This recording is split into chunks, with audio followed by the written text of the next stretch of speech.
হার্সিজের থেকেও ভালো। এটা 100% সত্যি। ও যা বলছে তার সাথে আমি সহমত। কিন্তু এই সম্প্রদায় ছাড়াও এল সালভাডোরে এমন অনেক পরিবার রয়েছে যাদের সুরক্ষিত বাড়ির প্রয়োজন আছে। তাই আমরা যথাসম্ভব চেষ্টা করছি তাদেরকে নতুন বাড়ি উপহার দেবার। কিন্তু আমরা এখন অর্ধেক পার করেছি। আর্জেন্টিনার এই ছোট্ট সম্প্রদায়েরও বাড়ির প্রয়োজন রয়েছে, আর আমরা সেখানেও একের পর এক বাড়ি তৈরি করে গেছি যাতে সেখানকার প্রতিটা বাচ্চা একটা সুরক্ষিত জায়গায় বসবাস করে বড় হয়ে উঠতে পারে। এখানেই আমাদের যাত্রা শেষ নয়, তাই আমাদের পরের গন্তব্য হলো মেক্সিকো।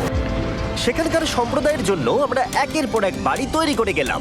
তারপরে আমরা গেলাম আমাদের পরের গন্তব্য কলম্বিয়াতে, আর সেখানে গিয়ে দেখতে পেলাম বাড়িগুলো ঝড়ের কারণে সম্পূর্ণরূপে ধ্বংস হয়ে গেছে। এর পরের পরিবার এই রকম একটা বাড়িতে বসবাস করতো বললাম কারণ টর্নেডো এটাকে ধ্বংস করে দিয়েছিল। এই বাড়িগুলো এখন বসবাসের উপযুক্ত ছিল না, তাই আমরা জন আর অ্যানার জন্য একটা নতুন বাড়ি তৈরি করলাম।